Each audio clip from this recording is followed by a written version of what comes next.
오늘 첫 번째 제목은 이것입니다. 나도 애를 낳아보자. 이런 뜻입니다.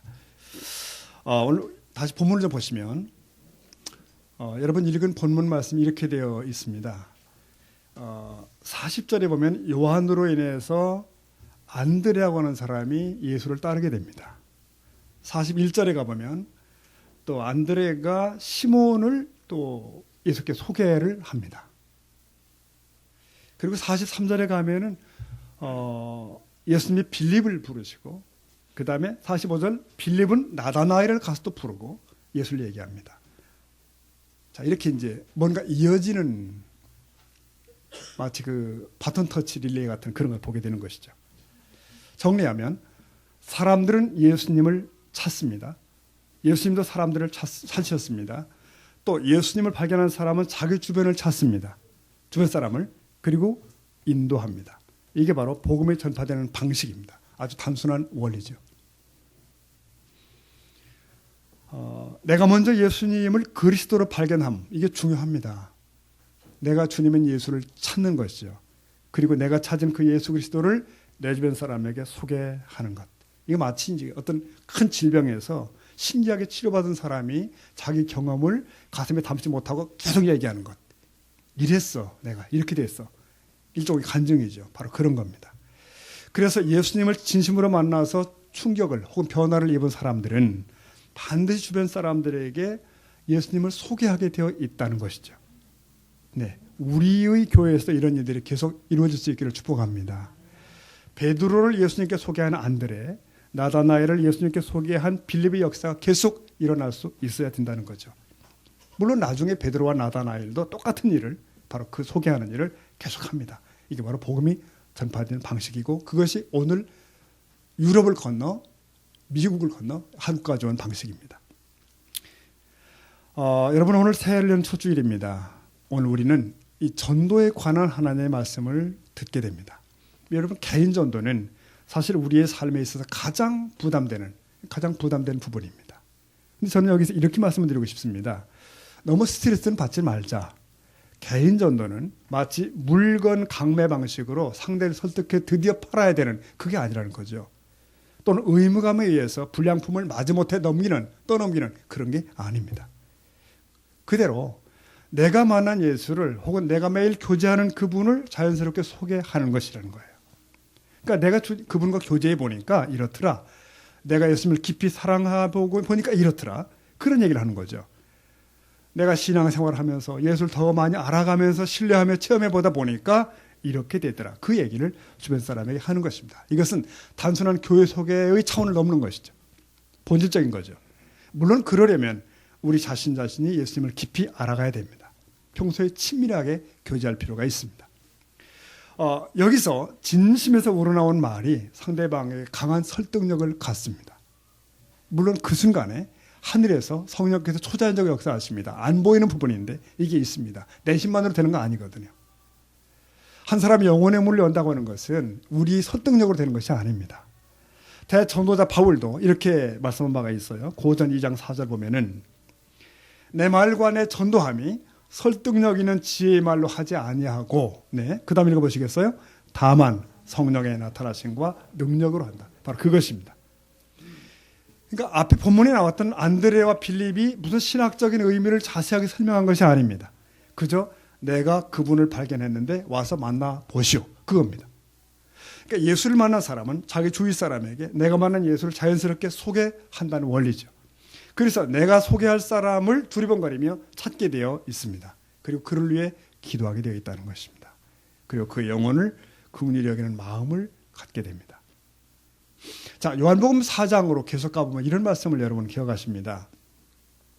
우물가에서 한 여인을 만나신 예수님 얘기인데 여기 보면 제자들은 사람에 관심이 없었지만 예수님은 관심이 있었던 거예요. 보십시오. 예수님 일행이 사마리아 성 수가성에 들렀을 때 마을 바깥의 우물 곁에 앉았다고 되어 있습니다. 주께서. 근데 제자들이 먹을 것을 사러 동네에 들어갔다고 되어 있어요. 4장 8절. 그렇다면 이 말씀을 통해 볼 때 이 우물은 분명히 마을 바깥쪽에 있는 것입니다. 이 정황을 볼 때 제자들은 먹을 것 사러 동네로 들어가고 있었고 여인은 물을 기르러 밖으로 나오고 있는 거예요. 그러니까 길에서 아마 마주쳤을 것 같습니다. 그렇죠. 그러나 제자들은 그 여인을 눈여겨보지 않았습니다. 다만 예수님은 그 여인을 눈여겨보신 거예요. 그래서 일부러 그 여인을 만나기 위해서 우물가에서 기다리셨다고 봅니다. 예수님이 여인에게 내가 영원히 목마르지 않는 샘물에 관한 말씀을 해 주십니다. 여인은 마음을 열었습니다. 그리고 여인은 동네에 뛰어 들어갔습니다. 가서 내가 그리스도를 만났다 이렇게 말한 거예요. 예수님은 돌아온 제자들에게 이렇게 말씀을 하셨습니다. 요한 4장 38절 보면은 보십시오. 다 읽어봅니다. 시작. 내가 너희로 노력하지 아니한 것을 거두러. 자, 이게 무슨 말이냐면은 제자들에게 하신 말씀. 너희가 심지 않은 것을 추수하러 보냈는데 너희는 놓쳤구나. 이런 말씀이에요. 그러니까 예수님이 우물가에 앉아서 쉬신 것은 빵을 사러 간 제자들이 마주 향해 오는 여인을 보고서 과연 어떻게 하는지 시험해 보신 것으로 볼 수 있습니다. 이런 교훈을 그날 주셨습니다. 이제 앞으로는 눈을 크게 뜨고 추수할 곡식을 봐라. 그런 교훈을 주신 거예요. 그것이 오늘 우리에게도 주시는 교훈입니다. 자, 요즘 우리 한국 사회를 고령화 사회라고 부릅니다. 그러니까 총 인구에서 65세 이상 되는 분들이 7% 이상 되면 고령화 사회랍니다. 의학이 발달되고 삶의 질이 나아지면서 이제 장수하시게 되는데 사실 고령화 사회가 되는 것은 장수 때문이 아닙니다. 뭘까요? 급격한 출산율 저하입니다. 아이들이 출생하지 않는 거예요. 결국 노동력 부족으로 사회 전체가 침체됩니다. 여러분 생각해 보세요. 아무리 노인이 많아도 젊은이가 더 많아지면 그들이 계속 사회를 이끌어갑니다. 이게 되지 않는 것이 지금 2016년도의 대한민국의 문제예요. 그런데 이게 나라만의 문제가 아니라 한국 교회의 문제인 거죠. 근자의 통계 조사를 보면은 각 교단의 교세가 정체되어 있고 특히 주일학교가 큰 폭으로 감소되고 있는 거예요. 물론 출산율 저하로 아이들 숫자가 적지만 그나마 그 아이들마저 교회를 안 나온다는 거죠. 왜? 이제는 교회 바깥에 흥미로운 것들이 너무 많은 거예요. 또 주일날에도 가족들과 더불어 외출 혹은 여행이 많아졌습니다. 그리고 아예 주일학교가 없는 교회들이 생기기 시작한 겁니다. 지금.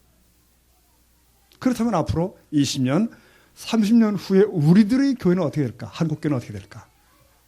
여러분, 그런데 이 문제는 나라의 문제, 한국 교회의 문제이기 이전에 바로 오늘 우리 교회의 문제입니다. 여러분, 교회도 나이를 먹어가고요. 우리들도 각자도 나이를 먹어갑니다. 한 살씩 더 드셨잖아요, 지금 다. 엊그제. 그래서 우리의 예를 들면 유치부, 유년부, 초등부가 참 중요한 것이고 중고등부와 청년부가 귀한 거예요. 오늘 초등부 수료식을 한 두 어린이가 있다는 건 대견한 일이고 또 유아세를 받은 아이가 있다는 것도 참 귀한 일이고 그렇습니다. 비록 지금 우리의 교회의 구조가 좀 불편합니다만 그럼에도 주일학교를 소중히 여기고 아이들을 귀하게 여기는 우리가 다 될 수 있기를 바랍니다. 그런데 여러분 잘 들어보십시오. 잘 들어보십시오. 교회는 영적인 가족입니다. 영가족이에요. 단지 나이 문제만은 아니라는 겁니다. 이 가족 안에도 영적인 아이들의 탄생이 반드시 있어야 되는 것입니다. 즉 새신자예요. 새로 믿는 사람들입니다. 계속 아기 출생이 없으면 이 공동체는 영적으로 고령화가 됩니다. 무기력화가 됩니다. 이게 뭘 말합니까? 전도에 대한 시급성입니다. 새신자를 모셔온 일입니다. 전도하여 정착하고 그리고 그들이 구원받는 문제예요. 특별히 금년 한 해 우리 온 교회들 집중하고 또 순종해야 될 주의 말씀으로 새롭게 붙드는 도전이 있는 이 아침 될 수 있기를 축복합니다. 이 전도라고 하는 거예요. 여기는 강력한 세 가지 유익성이 있더라고요. 세 가지 뭐냐면 전도받는 당사자가 유익합니다. 그 다음 전도하는 전도자가 유익해요. 그 다음 교회 즉 하나님의 나라에 유익이 있습니다. 맨 먼저 이 전도받는 이에게 유익이 있다는 거. 여러분 그렇죠. 두말할 것 없이 전도는 죽었던 생명을 살리는 일입니다. 참으로 귀한 일이에요. 한 사람을 예수께 연결함으로써 그 영혼을 살리는 것인데 그가 아직 몰라서 그렇지 그는 지금 가장 위대한 선물을 나를 통해 받는 것입니다. 그러니까 전하는 우리는 당당할 수 있는 거예요. 이방인 고넬료가 사도 베드로를 초대했을 때 그리고 그 앞에 절하면서 이렇게 얘기한 거 아십니까? 사도행전 10장 33절 보면은 내가 곧 당신에게 사람을 보냈는데 오셨으니 잘하였습니다. 그 다음 읽어보십시오. 시작. 이제 우리는 주께서 당신에게 명하신 것을 모든 것을 듣고자 하여 다 하나님 앞에 있나요? 이게 고넬료의 식구들이 한 말이에요. 그는 복음의 가치를 알았습니다. 사도를 극진히 웰컴하는 거예요. 그러나 여러분 우리가 복음을 전할 때 대부분은 그렇게 받습니까? 그렇게 받지 않습니다. 비웃거나 사양합니다. 나는 안 합니다. 이래요. 그래서 종종 우리가 이런 간증을 들을 때가 있죠. 뭐냐면 내가 예수 안 믿을 때 나를 전도하던 아무개를 참 비웃었다. 욕했다. 지금 생각하니 너무 고맙다. 감사하다. 이런 간증을 들을 때가 종종 있어요. 여러분. 성도 여러분에게도 그런 말을 할 수 있는 사람이 있어야 합니다. 누군가 있어야 된다고요. 그 아무개에게 감사하다. 그러므로 복음을 전하는 일, 전도는 당당할 수가 있습니다. 물건 파는 일이 아니에요. 그 영혼을 살리는 일입니다. 이 당당하다는 얘기. 자, 충북 농촌 지역에서 지금 평생 목회하시는 은퇴하신 목사님이 계십니다. 그분이 지금 우리 동아시아 그 신학교 사역에 합류하고 계신데 이분은 3개월 만에 분기 한 번씩 현재 출강을 하십니다. 중국에. 근데 반드시 자비랑으로 가십니다. 그분에게는 동아에서 항공료 될 필요가 없어요. 자기가 하셔요. 주변에서 선교원금을 후원 받아서 가거든요. 근데 그분이 이런 말씀 하시는 겁니다. 내가 나 쓰려고 오는 손 못 벌린다는 거예요. 평생 목회하면서 개인적으로 누구에게 손 벌려본 적이 없다는 거예요. 하지만 이건 다르다는 거예요. 나 쓰려고 하는 게 아니라는 거예요. 중국의 영혼들을 구원하려는데 난 떳떳하다. 당당하다는 거예요. 네, 그래서 이분이 근자에는 자기 자신 여빈만 만드는 것이 아니고 더 모았기 때문에 정기적으로 매월 통합 후원 헌금까지 또 내놓아요. 내요. 그런 분도 계십니다. 자, 복음 전하는 자의 당당함을 말씀드리는 겁니다. 여러분 생각해 보십시오. 어떤 사람들은 천국 문 앞에도 가지 못하고 지옥으로 분류가 돼버립니다. 그 지옥이 어떤 곳입니까? 지옥은 입구는 있지만 출구가 없대요. 나갈 수가 없는 곳이랍니다. 아무리 세상에서 잘 먹고 잘 살았다 할지라도 예컨대 지옥에 예약되어 있는 자들은 정말 안타까운 자들입니다. 그래서 어떤 형태로든지 그렇게 그래서는 안 된다는 것입니다. 여러분, 지상의 교회가 세워진 이유가 무엇이냐 묻는다면 물론 우리는 구제도 하고 사회 봉사도 하고 좋은 일도 많이 해야 되겠죠. 그러나 본질적으로 들어가 보면은 지옥에 예약된 인생들을 구원하여 천국으로 데리고 가기 위함입니다. 믿으십니까, 여러분? 이게 교회의 본질입니다. 이 지옥이라는 곳은 가만히 있으면 저절로 예약이 되는 곳이랍니다. 그래서 어떤 전도지를 보니까 이렇게 쓰여 있더라고요. 그냥 아무것도 하지 말고 평안하게 사십시오. 그렇게 가만히 있으면 당신은 어느새 지옥으로 가는 열차를 타게 될 것입니다. 이렇게 돼 있어요. 많은 얘기입니다, 여러분. 나쁜 짓 안 해도 나름 착하게 살아도 예수를 외면하고 살면 그렇게 됩니다. 왜? 하나님이 제시하신 영원한 길은 한 분밖에 없기 때문에 그렇습니다. 예수입니다. 우리는 그 얘기를 하는 겁니다. 그분을 전하는 거예요. 그래서 전도는 복음을 전하는 것이며 그 전도받는 당사자에게는 절대 절명의 과제입니다. 유익한 것입니다. 그 다음 두 번째 얘기하겠습니다. 전도는 누구에게 유익합니까? 나에게 유익합니다. 전도자 자신에게 유익해요. 전도는 생명 구원은 주께서 약속하신 가장 큰 상급으로 약속되어 있는 것입니다. 여러분 잘 아시는 다니엘 12장 말씀 보면 3절에 이런 말씀 있는 거 아시죠? 지혜 있는 자는 궁창의 빛과 같이 빛날 것이요. 그 다음에 읽어봅니다. 시작. 많은 사람을 옳은 대로 돌아오게 한 자는 별과 같이 영원토록 빛나리라. 영원한 하나님 나라에서 이렇게 영원토록 빛날 자가 누구냐는 거예요. 많은 사람을 진리의 길로 인도한 자라고 합니다. 이것은 훗날의 지고한 상급을 얘기하는 것이죠. 훗날. 그런데 이 전도는 훗날뿐만 아니라 오늘도 유익합니다. 지금도. 전도자인 나를 생동시킵니다. 전도는 비신자 앞에서 자신의 신앙을 고백하는 행위예요. 그러므로 전도는 신앙의 성장과 나의 인격의 성숙을 당연히 가져옵니다. 내가 전하는 복음이 합당한 혹은 피탄 사람이 되어야잖아요. 그런 얘기입니다. 제가 이런 얘기를 들었습니다. 한 교회에서 교회당 건축을 잘 마치고 난 후에 온 교인이 전도자 결정을 했대요. 어떻게 하냐? 남선교회 회원들은 1년간 자가용 타지 말고 전부 택시로 교회 온다. 그리고 거스름 돈 받지 않고 내리면서 정중히 인사한다. 어디서? 교회 앞에서죠. 그거. 여선교회 회원들은 뭐 하냐면 모든 종류의 필요한 물건들을 큰 마트 가지 말고 교회 주변에 구멍가게로 다 모인다. 거기 계속 산다. 값을 깎지 않는다. 과일이든 뭐든 간에. 하여튼 그렇게 돼서 그 교회 평판이 엄청 좋아졌다네요, 정말. 그런데 재미있는 것은 그 후로 교인들 자신의 삶의 자세도 달라지더라는 거예요. 매사에 자신감을 갖게 되고 적극적인 사람이 되고 또 복음을 나누면서 인생의 행복과 삶의 보람을 갖게 되고 무엇보다 자신의 믿음이 성장하고 체험적 신앙을 피차 간증하게 되고 이렇게 되더라고요. 네, 여러분 이러한 일을 통해서 먼저 내 영육이 복받는 일이 우리들에게도 있기를 다시 한번 축복합니다. 전도는 세 번째, 교회에 유익합니다. 다시 말하면 하나님 나라에 유익해요. 모든 성도들이 전도에 관심을 갖게 되면 어떤 일이 벌어지냐면은 교회가 생명 중심이 됩니다.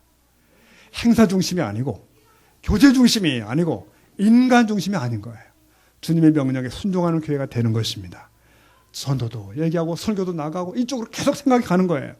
그러니까 매주 새 생명이 들어오기도 하고 설교 보고도 받고 또 뭐 누가 구원받고 성장하는 일들이 화제가 되는 거예요. 다 화제가 그런 얘기입니다. 그런 일이 교회의 주력 사역이 돼요. 그러니까 교회가 더 신선할 수밖에 없습니다.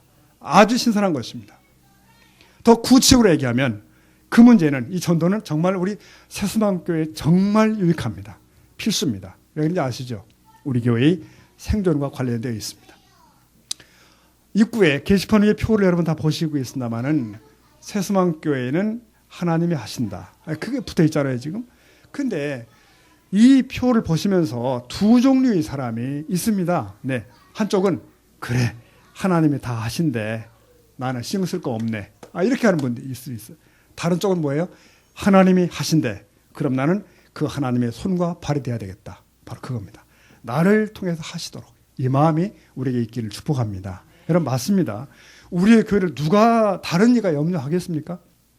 누가 염려하겠습니까? 여러분 우리가 갈 곳 없이 떠나서 여기까지 올 때 주위를 둘러봤어요. 아무도 없더라고요. 우리 총회 1만 2천 교회가 있습니다.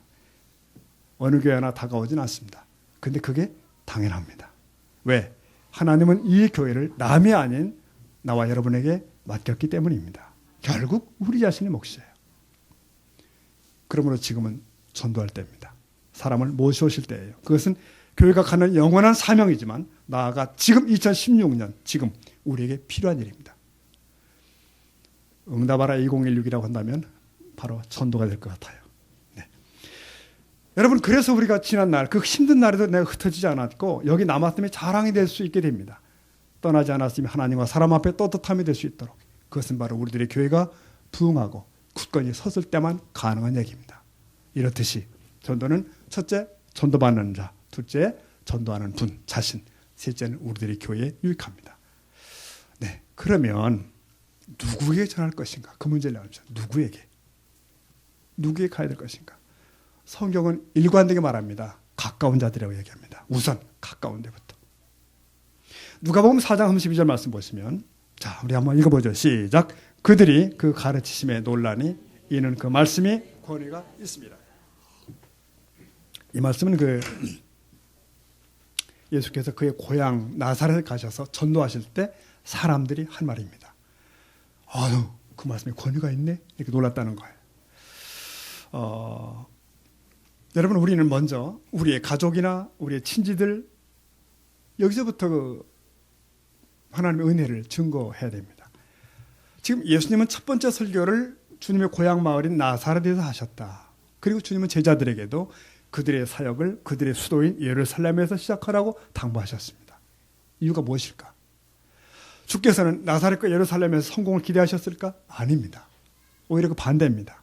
그 반대 결과가 있을 것을 아셨어요. 그럼에도 주님은 제자들에게 너희가 있는 그곳에서 사역을 시작하라고 말씀을 하시는 겁니다. 여러분 그렇다면 오늘 우리의 나사렛과 우리 예루살렘은 어딜까요? 네, 지금 현재 우리가 가까운 관계를 가진 사람들, 우리의 가정, 우리의 동리, 그것입니다. 여러분 나를 잘 아는 사람들에게 복음을 전하는 것보다 낯선 이에게 복음을 전하기가 훨씬 쉽습니다. 그러나 우리는 다른 사람들이 와서 내 친구와 친척들을 주께 인도할 거라고 기대해서는 안 됩니다. 그것은 어불성설입니다. 예수님께서 승천 직전에 전도 명령하실 때 그렇게 말씀하시잖아요. 너희는 먼저 예루살렘으로, 그 다음에 유대로, 사마리아로, 땅끝으로 이렇게 말씀하셨습니다. 네, 주님은 우리 가까이 있는 자들의 관심이 있으십니다. 그들이 바로 우리가 중보기도와 전도를 통해 복음을 증거해야 될 첫 번째 대상임을 말씀하십니다. 그들은 영적으로 우리의 책임이라네요. 여러분 우리는 가까운 가족과 친척들에게, 친지들에게 복음의 사람으로 인정을 받고 있는가? 이 시간 또 자문을 하셔야 됩니다. 나의 말과 삶이 복음을 증거할 만한 권위를 갖고 있나? 또 물으셔야 됩니다. 가까운 그들을 참으로 중보기도 하고 있을까? 다시금 우리 자신을 점검하며 새롭게 출발하는 이 아침이 될 수 있기를 주 이름으로 축원합니다. 자, 전도의 방법을 좀 말씀하십시다. 방법. 너무나 많은 주제를 좀 말씀하는 것 같은데 우리가 전에도 언급한 바로 태신자 전도입니다. 네, 태신자. 아시죠? 산모가 10개월 동안 아기를 복중에 간직했다가 출산하게 되는 그 수고와 기쁨, 그 얘기입니다. 우리 모든 성도님들 연초에 한두 영혼을 가슴에 이렇게 일단 잉태하시면 됩니다. 품으시면 됩니다. 그리고 기도하고 공을 들이고 그러는 거죠. 그리고 기간도 가급적 상반기 이렇게 잡으시고. 여러분, 태신자 전도운동의 기본 원리는 테크닉이 아니고 기술이 문제가 아닙니다. 삶이에요. 개인적인 관계성입니다. 신뢰입니다. 이 관계성은 전도자와 태신자 사이에서 복음에 들어가 결실할 수 있는 토양입니다. 그게 형성이 돼야 되는 거예요. 친밀과 신뢰를 의미합니다. 여러분, 남녀가 친밀함에서 시작하여 결혼에 이르러 부부가 되는 것처럼 태신자 전도에는 친밀함의 너와 나의 개인적 관계성이 반드시 필요합니다. 제가 한 책에서 본 얘기인데 이렇습니다. 한 그 동네 골목에 사과장수 아주머니가 있었답니다. 근데 마침 근처에 교회가 있기 때문에 많은 교인들이 오가면서 이렇게 교회 좀 나오십시오. 뭐 이런 식으로 전도를 했대요. 근데 뭐 요지부동 마음을 열지 않았습니다. 전혀. 근데 그래서 어느 날 그 아주머니가 어느 주일날은 옷을 단정하게 차려입고 교회에 나와 앉아 있는 거예요. 그래서 이제 교인들이 이게 웬일인가 물은 거죠. 어쩐 일입니까? 물었더니 그 아주머님이 이런 대답을 했대요. 일주일에 2번씩 우리 가게에 들어오는 신사분이 계신데 그분은 늘 못생기고 덜 싱싱한 사과를 골라간다는 거예요. 너무 미안해서 사과를 덤으로 몇 개 집어줬더니 그러지 마시라고 그러면서 난 당장 먹을 거니까 좀 이렇게 시들어도 괜찮다고 그 대신 남들에게 싱싱한 사과를 팔라고 이렇게 말씀하더라는 거예요. 그래서 이 아주머니가 그분에 대해서 좀 존중심, 이 신뢰심, 존경심이 갖기 시작했다는 거죠. 그 어느 날 그분이 그러더랍니다. 아주머님도 예수님을 믿으시죠? 저처럼. 그 말을 듣는데 이건 거절할 수 없다 생각이 되더래요. 그래서 저 양반 믿는 예수라면 나도 믿어도 손해 안 볼 것 같다 싶어서 교회에 왔다. 이렇게 됐다 그러네요. 아멘 하십시다. 아멘. 네, 좋은 일이죠. 여러분, 출산에는 수고가 필요합니다. 산모가 출산의 기쁨을 얻기 위해 태중의 아기를 위해 수고하는 것처럼 이 태신자를 품고 산다는 것은 일회성 행사가 아니죠. 네. 영적 출산의 날까지 믿음의 인내와 섬김과 수고가 필요합니다. 가치가 크니까요. 그런데 전도자가 경건치 못하고 성실치 못하면 인도도 안 되고 인도해도 가라지를 만든다네요. 잘못하면. 또 이거 중요한 얘기입니다. 네. 사랑하는 여러분, 이 태신자에 대한 관리는 혼자도 하지만 같이 하면 더 좋답니다. 즉 이렇게 그룹이 혹은 선교회가 모일 때 서로의 태신자를 공유하는 방법, 이름을 서로 기도해 주는 일, 바로 그런 거예요. 할 수만 있다면 뭐 선교회별로 배가의 목표를 세우시면 좋지 않겠나 싶어집니다. 명단을 확보하고요. 그래서 우리 선교회 예비회원 참 이렇게 하고 집중 기도하는 방법도 있는 것 같습니다. 결론은 그겁니다. 전도는 인내고 전도는 희생입니다. 전도는 명사가 아니고 동사라네요. 움직임입니다. 마음을 감동시키고 그래 열매가 맺힙니다. 희생과 실천을 통해서 귀한 열매를 우리가 함께 누릴 수 있기를 축복합니다. 자, 이 말씀을 오늘 매듭해 가면서 덧붙일 말씀 꼭 있습니다. 우리가 많이 모셔오자고 그러는데 문제는 이겁니다. 우리는 모셔오진 그분들을 만날 준비가 되어 있을까? 그 문제예요. 더 얘기하면 우리 새수망 교회는 새신자 가족분들을 맞이할 준비가 되어 있을까? 굉장히 중요한 얘기입니다. 저는 손님 많은 음식점 갈 때마다 궁금증을 이렇게 혼자 두리번거려요. 손님 많은 음식점. 왜 이 손님들이 여기 많이 올까? 여러분, 종종 그런 경험 있으시죠? 시내도 아니고 외진 곳이고 교통이 불편한데 찾아가면 음식점인데 사람들이 줄 서 있더라요. 거기 가면. 소문난 음식점이 있다. 왜 그럴까? 뭐 이유가 다 있죠. 네. 일단은 음식이 맛이 있다. 분명한 얘기입니다.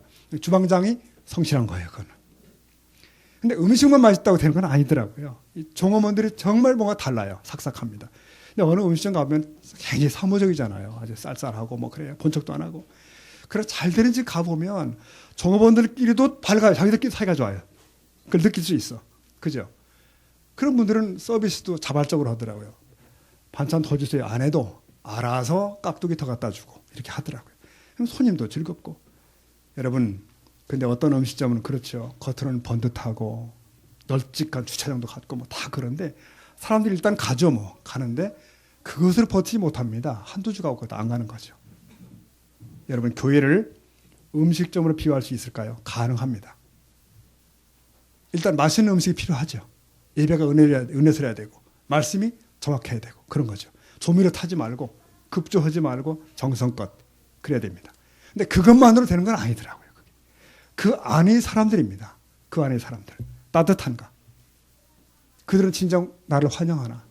그리고 그들은 나와 교제할 만한 믿을 만한 사람들인가? 뭐 이런 거예요. 여러분 몇 주 전에 우리가 그 오후 시간에 영상 봤잖아요. 간증 영상. 뭐 그림 그리는 분 그거. 재밌었는데 그분이 교회 처음 갔을 때 얘기를 했어요. 사람들이 교회당이 가득하더래요. 그랬죠? 근데 나를 데려가니까 갑자기 이러더랍니다. 뭐라고 했죠? 새신자예요. 라고 딱 하니까 쫙 갈라지더라고. 그래서 자기가 맨 앞까지 갔대요. 저는 그게 박히더라고요. 아, 바로 저건데. 무슨 뜻인지 아시죠? 바로 그겁니다. 그러니까 새신자가 교회에서 제일 중요하다는 얘기예요. 정말 중요하다는 얘기예요. 그게. 여러분 대형 마켓 가보면 가장 입구 좋은 자리에 장애인 표식 딱 아무도 못 세우는 거 아닙니까? 그 자리나. 바로 그런 겁니다. 교회도 사실 그런 것 같아요. 새로 오시는 분들. 모든 게 낯섭니다. 그죠? 여러분이 다른 교회 방문해 보셨으면 그 느낌 알 수 있습니다. 그 느낌. 어떤 서먹하고 어줍고 조금 눈치도 보이고 뭐 그렇단 말이에요. 이게. 그런 것이 느껴지지 않도록 하는 게 배려입니다. 그게 배려죠. 여러분 중에 우리 교회 처음 나오셨을 때 그게 몇 년 전인지 뭐 잘 모르겠지만 그날을 생각해 보십시오. 그때 이 안에 있던 교인들이 나를 살갑게 맞이했던가 나를 따스하게 맞이했던가 한번 물어보세요. 생각해 보세요. 오케이면 최고입니다. 그러나 그렇지 않았다면 서먹하기만 했다면 오늘 당신이 그것을 고쳐가야 됩니다. 이 분위기를. 여러분이 그걸 해야 된다고요. 이제 당신이 새신자를 살갑게 맞이하는 주체가 돼야 되는 거예요. 주체가. 여러분 어느 자리 가든지 VIP가 있지 않습니까? 중요 인물이 있습니다. 그는 자리도 좋은 자리, 모든 일이 우선순위가 있습니다. VIP입니다. 우리 교회에 새 성도분이 오시면 VIP라고 생각을 하시는 게 맞습니다. 자리도 편안한데 식사도 그렇고 찾아와 인사도 하시고 관심과 애정을 표현하는 거. 우리 예속담에 뭐 소 닭 보듯이라는 말도 있는데 그저 닭 소 보듯이 멀거니 이건 아닌 것 같아요. 네. 새신자를 넉넉히 품을 수 있는 어깨동무할 수 있는 그 넓은 품을 갖는 우리가 될 수 있길 바랍니다. 어느 책을 보니까요 이런 말이 있더라고요. 부끄럼도 죄다 그랬습니다. 부끄럼도 죄다. 이게 무슨 말이냐면 그것은 자기 보호 본능이라는 거예요. 자기 방어. 이것은 영이 아니라 육의 반응이라는 겁니다. 육의 반응. 우리는 그러면서 성경에는 사랑하는 두려움이 없다 그랬습니다. 이거 뛰어넘는 주님 때문에 열려있는 마음 바로 그겁니다. 우리가 그런 일이 될 수 있기를 주의 이름으로 축원합니다. 매듭하겠습니다. 여러분. 네, 2016년입니다. 새해는 우리들이 다 하나님의 큰 복을 받으면 좋겠습니다. 위에서 먼저 주님의 교회가 복을 많이 받아야 돼요. 그럼 마치 헬몬산의 이슬이 흘러서 요단강을 벌판을 적시듯이 바로 교회의 복이 흘러서 여러분의 가정으로 개인으로 가는 그런 은혜가 있기를 축복합니다. 그래요. 2016년도. 그래서 그 일을 위해서 우리가 주님의 교회를 위해서 가장 할 수 있는 큰 일이 뭔가? 가장 귀한 섬김과 가장 귀한 봉사가 뭐냐? 전도라고요. 사람 데려오는 일. 이게 제일 큰 일입니다. 이것보다 큰 봉사하는 분은 없는 거죠.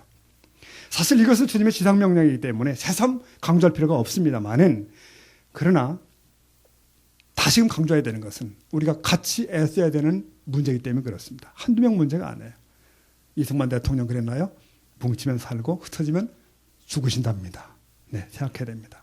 사랑하는 성도 여러분, 전도의 유익은 천하보다 귀한 한 영혼을 살리는 거고 주님의 기뻐하시는 겁니다. 전도자 자신을 우리 자신을 영적으로 성숙하게 만들고 주님의 교회를 세우는 일입니다. 이 귀한 일을 우리가 놓치지 말고 금단에 붙들고 반드시 구체적인 결실을 만들어내는 우리가 될 수 있기를 다시 한번 주의 이름으로 축복합니다. 한번 따라하십시다. 나도 애를 낳아보자. 네, 무슨 말씀인지 아시겠죠? 다시 한번 합시다. 나도 애를 낳아보자. 나도 애를. 아멘. 기도하겠습니다.